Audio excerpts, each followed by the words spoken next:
So what we're going to do is we're going to do the annual report adoption of the 2021-22 resolution, and then we'll move on from there. So do I need to open this as a new meeting? Through the chair, this meeting is just to reconvene. Yep. So we're reconvening 26th April 2023 meeting. We're going to move to item 3.1, adoption of the audited report first, then we'll move to item 2.1 after that. So, Hayden. Hayden, thank you. Welcome.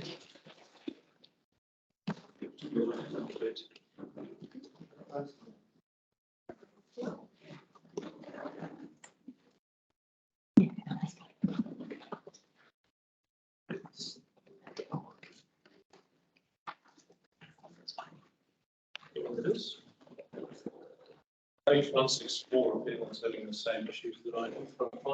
Thank you, and welcome, John. Thank you. So do we need to move to receive the report? Yeah. If you get a vote, if you get a vote, we're going to discuss the motion. Right, so could I get a move in a second to receive the report? Martin, please. John Grant, thank you. All those in favour? Aye. We'll move to Donna and Hayden to present the report. Discussion, thank you. Yeah, through the chair, this is the adoption of the year 21-22 annual report. So we've just had audit clearance today, really. So I don't indicate that was signed off, but yeah. So we bring it here to get it adopted. At a high level, our results have been pretty steady. If you look at the comprehensive income, revenue and expense statement, probably the biggest outlier there has been the revaluation, 319 million, which was Thank you, Hayden. So we're going to, oh, sorry. Through chair, also since the version that you have in your packs there have been a couple of last minute changes, and Hayden's got those those out. yeah, I'll take on just so that we've made to the annual report since the version that you've got in your pack. So, Donna, this last minute change, as I understand, that's pretty standard procedure. Yes, it is. Yeah, especially when we're auditing right up to the date of adoption.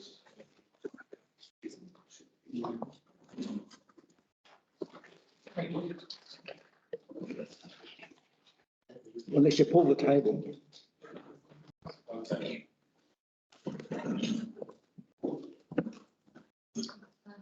Yeah, so you have some of the additional changes are sort of the just added disclosures,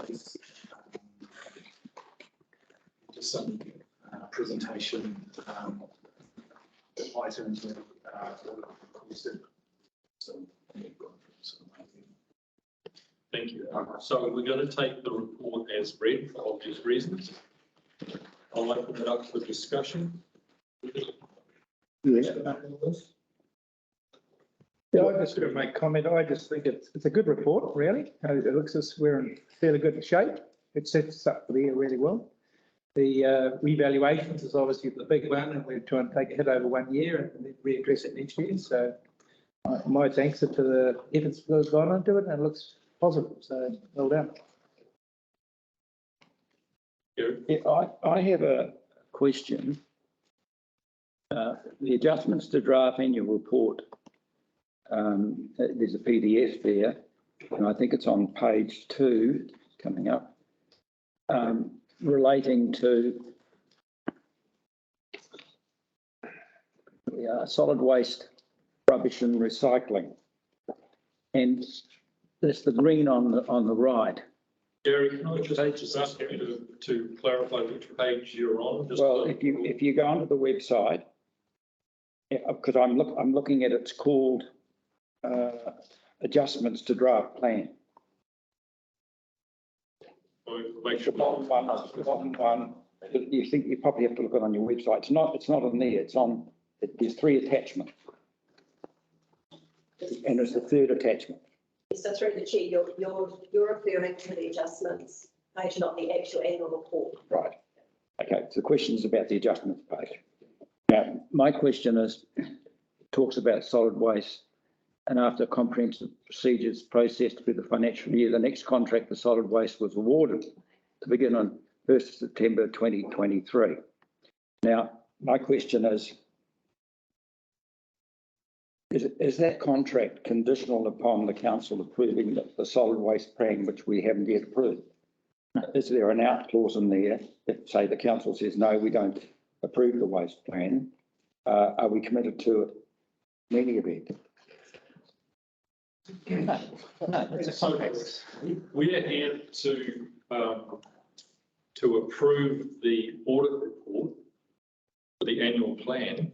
Well, I don't think that is. well, the audit report, as Carl has said in there, is really not a full report. He's had to do a pretty limited version. And that's why I want to ask a pretty basic thing. It's all, as used Ian's word, cart before the horse.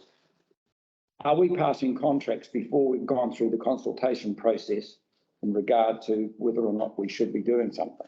And if we, as that person said, is it all fait accompli? Have we just made the decision before we've even considered the consultation process? And I think that, yeah. This is historical stuff. Isn't So it? this is the annual plan to the 30th. No, but we still haven't passed the consultation. The council hasn't voted on it yet. Yet it's been, a contract's been done. Donna's got a hand. Donna. Through the chair, the council, what we're consulting on is not the awarding of the contract that has already been made. What we're consulting on is the charge and how that will be charged and the different rates that are applied, that are being Yes, applied. but we haven't yet proved whether or not we agree with it. So I'm sorry, we're discussing here approval of the annual plan to the 30th of June 2022. We're not talking now in this item about the annual plan consultation. They're 2 different things.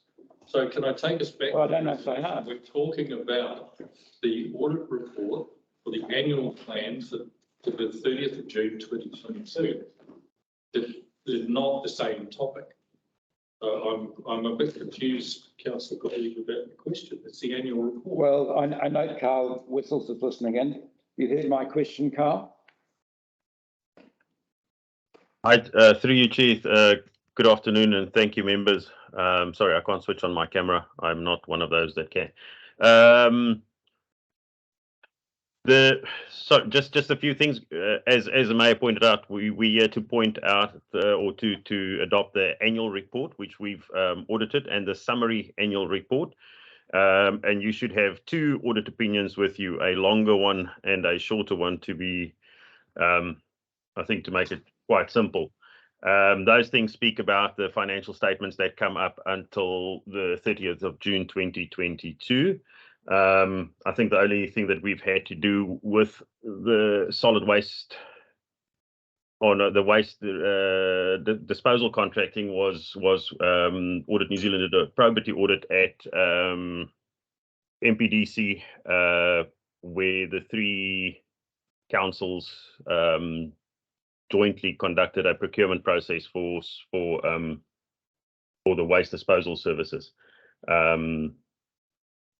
Other than that, we haven't looked any further into the new contracts, as that would lie in the next financial year.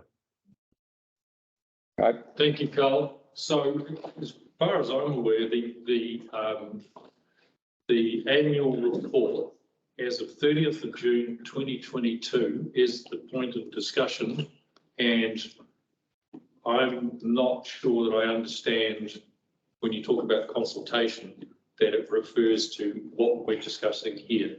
Well, it mentions that addendum I'm talking of, that a contract was signed in this period we're talking about to begin on the 1st of September 2023. And my question is, are we committing the council before we've even made a decision?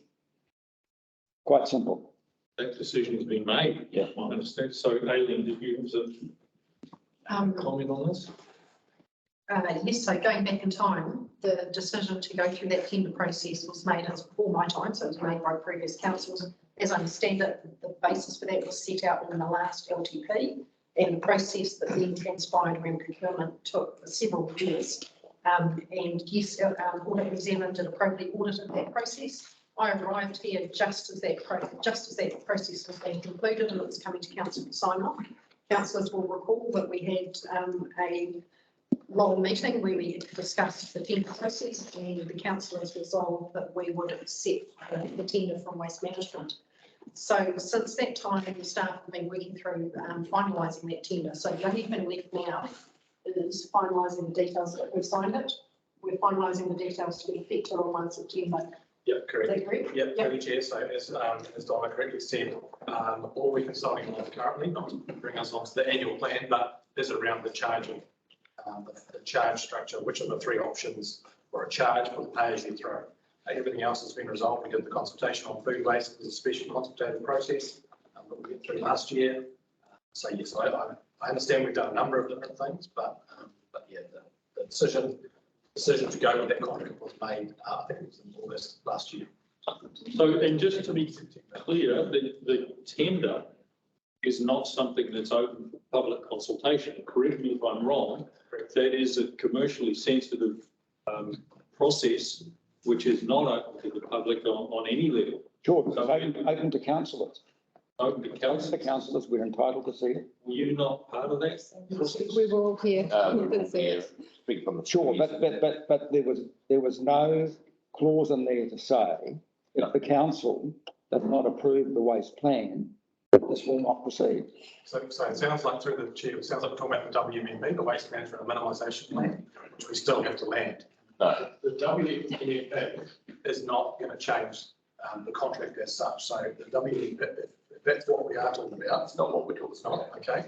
Apologies. It's not, we're talking about the contract, and I think I moved or seconded that, Gary, you were definitely here, and the contract is here for to really go through. So it's done and dusted. It was just business as usual. The contract needed to be dealt with. It was dealt with. Sure, but And I wasn't here, and a number of us. I'll go guilty. Not here as part of that previous council, Yeah. but. Any councillor sitting at this table now, and that's Robin, Martin, myself, Gary. Gary, Terry, we're all part of that. And it was very clear, and it was signed. what was it clear? There was nothing that, Gary, about, it had to be consulted with first. It was a contract. But what, I need to have my memory refreshed because what went I out. suggest that we actually get Adi to hunt down the minutes for that meeting at some stage. Yeah. And that will show who was present and who. No, but what I'm asking is, did it actually have, as per the questionnaire that went out to the people No, to respond, and we don't have that. So we haven't voted on that yet. But that can't go out to public consultation No. because it's a. No, what I'm saying is the contract we voted on, we went for, Yeah. wasn't giving us, this is what was going to be in the contract. No, because that's, because this bit is not, sorry, I'm just interrupting. The option 1, 2 and 3 for the payment of fees for the wheelie bin is, and Bruce will correct me if I'm wrong, I don't think it's got anything to do with waste management. This is something that we're deciding, we're consulting on about how much our ratepayers will pay per bin, and the contract signed. But what if we actually, as a council, said, no, we don't think this is good. Which We don't think. agree with it. Are we still bound to go ahead? Because that's the question. Well, I think that's crazy. But It's a cart before the horses, I'm John. confused. So if I can clarify there, my understanding of this, and I'll probably turn to Bruce to correct me if I'm wrong, but my understanding of this is the whole way our waste contract is set up was consulted in the last LTP. Yeah. And it effectively took 3 years to give effect to the decision that was made in the last LTP. And it was given effect to, and councillors came, for me, I came at the tail end of that whole process and the whole tender process decision at the very, very tail end. And that decision was made in August or September last year. And the last few months has been staff giving effect to that. And it will take effect in 1 September, and you have to do it like that because it's a 9-month lead in. You can't just switch contractors, in the middle of, you've got the 9-month lead. So yes, the consultation was undertaken, but it was 3 years ago. Correct, and the point, one point that was made as part of that LTP, talking about the new solid waste, the way we were heading was that the funding would be consulted as part of the annual plan, which is what we've actually just been going through this morning. So,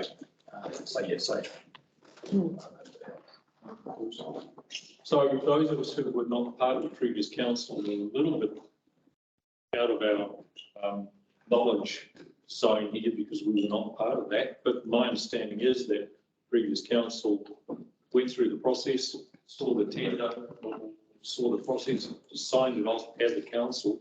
Now, I'm not sure who agreed or disagreed, but it was approved as a council and we have to go forward. Contract was moved by Mr. Morrison, second by. Yeah, I think we were involved, and I don't think there was a lot of dissension around the table, because when you were actually sitting at a table and you had all the facts in front of you then, it becomes pretty clear, and, And this council and sometimes it's just what I read. So this council is in a position where we have a previous resolution by previous council that we're bound by and we have to move forward. So we don't have any leeway in the resolution in front of us for the annual plan to relitigate and rediscuss this. So I'm sorry. So where I sit at the moment, we've got the annual plan adoption in front of us. Unless there's any further discussion. Annual report. Thank you. I just think Gary Gottlieb had a point he was going to make there. I know what he's trying to do. And I accept that. I can speak that. It's probably not the right place for it in terms of adopting the annual report. So unless there's any further discussion, I'll put the motion. So just a couple of questions. So in adopting the annual report, what are we're saying we think this is accurate. So what are we actually saying in adopting the annual report? We're legally required to adopt the annual report, so we don't have a choice. It should have been done in September last year. I'm not questioning the timing. I'm questioning what are we actually doing in adopting the report? Are we then as a council saying we're satisfied this is an accurate representation of what happened things or over the last year? Yeah. In a nutshell, that's right. In terms of this, it is late, so that's sort of relevant because it means things are in the midst of the past that this council is having to sign off on that the previous council undertook. So the Audit and Risk Committee, which was before the election, undertook quite a detailed review of this in the meeting just before the election, because the independent chair recognised that a new council was going to come in and have to endorse something that really it had very little ability to have shaped or been a part of. So the independent chair with the councillors around the table at the time went through this in a very long meeting, testing bit by bit and asking the staff all the questions. And at the end of it, they resolved to recommend to council to approve it because it was an adequate, accurate reflection of the previous 12 months that have been. So if you're starting to question, exactly what are you signing off to, I guess what you're signing off to is a recommendation from the Risk and Assurance Committee that this document, plus the audit amendments that have come through since then, is an accurate and good representation of the previous financial year. So I guess the obligation for you to check every single word probably doesn't exist. And then can take the recommendation from the Audit and Risk Committee and take some comfort from that. And you can also take comfort from the fact that Audit Carl is sitting here today and has signed an opinion that it's accurate. Okay. Thank you. Can I have two supplementary? Absolutely. So the first one is, if in my reading of it, I find something that I think, oh, that's inaccurate. Right. Okay, then I should raise that. And the second thing is, once we approve this, is there opportunity, or what is there opportunity to discuss or to talk about what's the significance of this to us? Because, so two things. Firstly, I have found a couple of things that I think that's not quite right, and it would probably be helpful if they were corrected. And secondly, I think there's some significant learnings that we need to take out of this. And I'm just wondering what that process looks like. So those are my two supplementary questions. So, thank you. Can I just add to what Peter said? I think he raises some really good points. The only thing I would add to that is an understanding from where I sit, for the rest of the councils, of what our constraints are in terms of if we don't adopt. So where do we sit if we don't adopt it in its current form and we ask for amendments or additional information? So I'd like some clarity on that, please. I'm just wondering, can we just address Peter's questions first and then we'll come to John? Is that okay? Thank you. So at this point in the process, there isn't really an opportunity, unless you decide not to adopt today, to go back. We can make some minor changes if you found some items that happy to look at that and make those changes. But once it's adopted, then there is legislative time where it has to go up on our website and it becomes a public document. And once it does that, once it's in that stage, in that format, and it has the New Zealand's audit opinion attached to it, we can't then legally make any changes to that document. So can I just clarify then, if Peter had found something that was a minor change and could be changed easily within the context of today's meeting framework, is that something that would then have to go back through the audit process, or does that leave us in another loop that we are stuck in? If it's through the chair, if it's minor wording changes, and the council think that it's too important not to change it, then we could make a resolution whereby that was part of the adoption, that we would change that. And I think audit, I would refer to Carl about what they would do. They would just want to probably look at that and make sure that they were happy with that change. If it was anything significant, I think that would require Audit New Zealand to do a lot more work. I don't think that would work for today.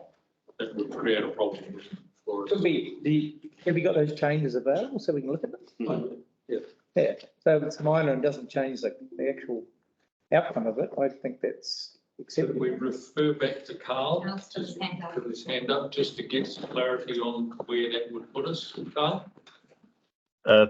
Thank you, Mr. Mayor. As Donna said, I think if it's anything in the other information that's not specifically covered by my audit opinion, which is included in the financial statements, the performance information, how council did, and the benchmarks and the funding impact statements, then potentially we consider that as other information. But it depends on the nature, what gets changed there. If what gets changed in the other information then contradicts any of the above, then we'll still have to look at it. So like Donna said, if there's minor wording changes and it can be done today, we can live with it. Anything more complex than that, we will have to have a look at it as audit. And just apply our minds to that before we can then issue the audit opinion. Thank you. So I'm going to ask Peter, are the changes relating to financial performance? No. They're not? No. So they could be regarded as minor? It's minor and related to just some wording. Can I ask John what his question is? Would you like me to say what it is? Yes. But it's absolutely trivial, but on the main report on page 15, where it's talking about Porra Park, talks about the Porra Park project being led by the Thames Business Association. And that's not an accurate statement of what's happening in Porra Park. It would be much better to express it as a community-led project rather than being led by the Thames Business Association. And it'd be helpful for that to be changed because somebody might pick up on that and misconstrue the significance of that statement. Was there another one, Peter? So that's on page 15 and also appears later in the document. I didn't have the page number for the second one, but if you could check that. It is not, it's not referred to in that way in the abbreviated report. So that's, thank you. that's kind of what I was asking. It's a minor thing. I'm going to go to John, and then we'll ask for some opinions on whether that is something that we need to address or whether we can live with it. John. Okay, so my question, and appreciate the efforts that were done by the Risk and Assurance Committee to review the documents. I think that's a really helpful process. My question is, has there been any material or any changes from what they've reviewed and what we're being asked to look at now? Through the chair, there's another paper that was included in the pack that there were adjustments and changes. No, this one here that we handed out today was subsequent to when that went out. But there is another paper in there, which I believe is the one that Councillor Gottlieb was referring to earlier, that shows all the changes that have been made since all the Audit Risk Committee signed off on that document. That was included, which was included in your pack, I believe. And from what you were saying earlier, that's fairly standard signing off on annual reports. I guess the challenge here is that we are very, very late for the reasons which we were aware of. So, and through the chair, the challenge is this time also is that because of the audit being deferred, we've had this really long period between when the Audit and Risk Committee looked at the paper and to where it's actually got audited. So in a normal cycle, the Audit and Risk Committee would be looking at a draft that was audited and virtually audited. There would only be a few changes between the Audit and Risk Committee looking at it to when it's actually signed off by council. That's the normal process. The reason why there's so many changes is because of the way that the audits happen after. Yeah. Rather than before. thank you, Donna. Billy. Just a feedback in the pages of adjustments to the draft annual report. All of the project updates and things we get have the green, amber, red system. And it's slightly confusing that the completed things are red and the things that are yet to happen are green. Is that just where I'm reading it? We're talking about the difference between works programs updates and the finals in here. I'm just looking at these highlights. I think the green is the audit risk part of it, and the other one's pride of it. So the audit risk looked at it and made comments, and that's the green, and the red is the previous discussion.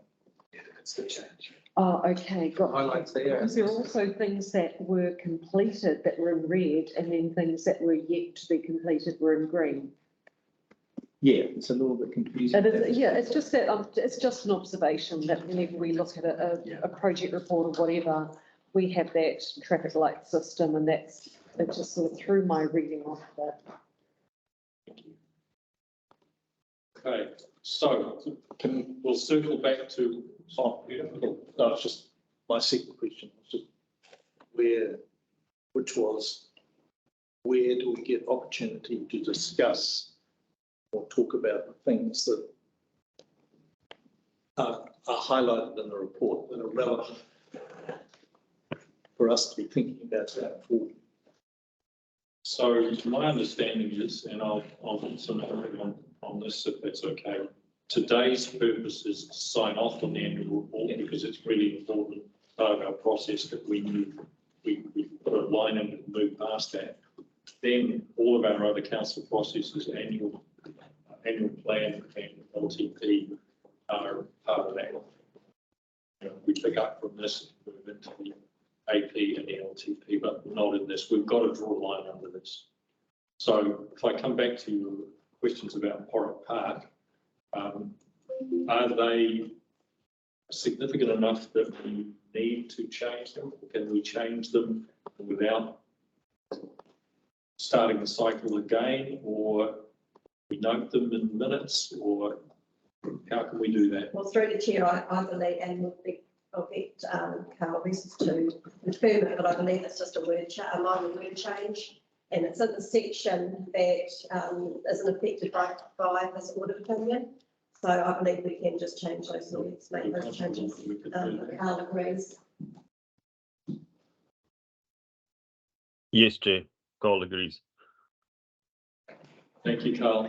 And on Peter's subsequent question about if there's things in here we want to talk about going forward, it probably depends. If it's a process issue, and there might be some process learning about how we can do this better in future, and certainly being on time would be a good learning out of it, because the longer it takes, the more challenging it is. But those can go forward through the Risk and Insurance Committee. And if there's topics in here for conversation, then I guess that's sort of the elected members to have a discussion whenever you have the chance to have an open discussion. Yeah, and I agree, Hayley, too, that risk assurance or risk, it's the meeting there that really drills down through this in stages.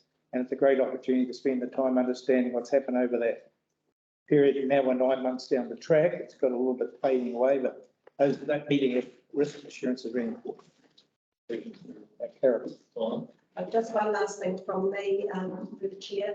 Just one part of the process of this annual report is when you have a council, each council meeting, you're presented with financial statements, and you also every quarter presented with an update of all the non-financial performance stuff, and all that basically is the annual report is a culmination of all that. So you are seeing how we're progressing against that annual plan through the year at each council meeting. The annual report is a culmination of that. It's actually the year-end result, the detailed year-end result. So you do have opportunities throughout the year to discuss that as part of those reports that you get. I guess the challenge is when you're crossing over terms, those of us who certainly were not part of the previous council have not had those opportunities to the same, though most of us are publicly available. So, okay, any further discussion? I'll put the resolution. All those in favour? Abstain. Thank you. I'm sorry, did we need to make a note about word changes that Peter has asked as part of that resolution? Yeah, that will be good. Thank you. Yeah. Sorry. So, I have done. thank you. Okay, so we have that resolution passed subject to those amendments. I think the relevant point. Thank you, Peter, for raising those. Through the chair, also just taken into consideration the tabled amendments. So, yeah. So, Carl, did you have some comment?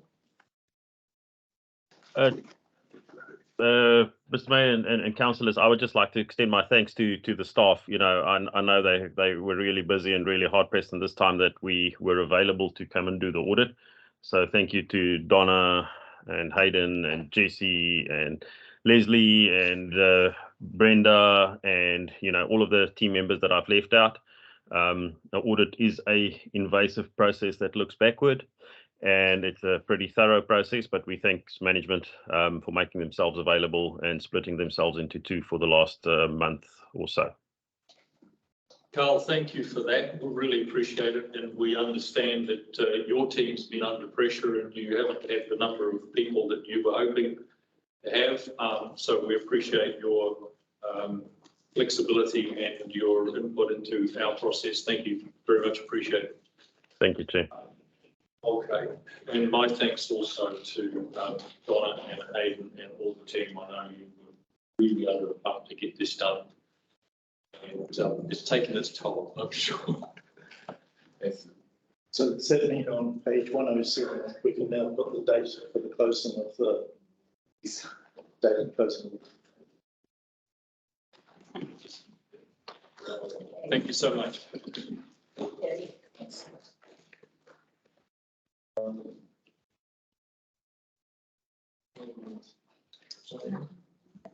Okay, so I'd like to get a mover and a seconder, please, to move public excluded for the Tairua Skate Park discussion. Billy, thank you. Now, the reason we're doing this is because we have Everyone that's online, so we will need a couple of minutes just to. we need to explain the reasons. I would really like to, if we could, please, before we stop recording and Okay. convert people, just the reason. So the reason is we've had some, so it's maintenance of legal privilege. So we're going to public excluded for maintenance of legal privilege on the Tairua Skate issue. We will stop recording now. Do we have to vote?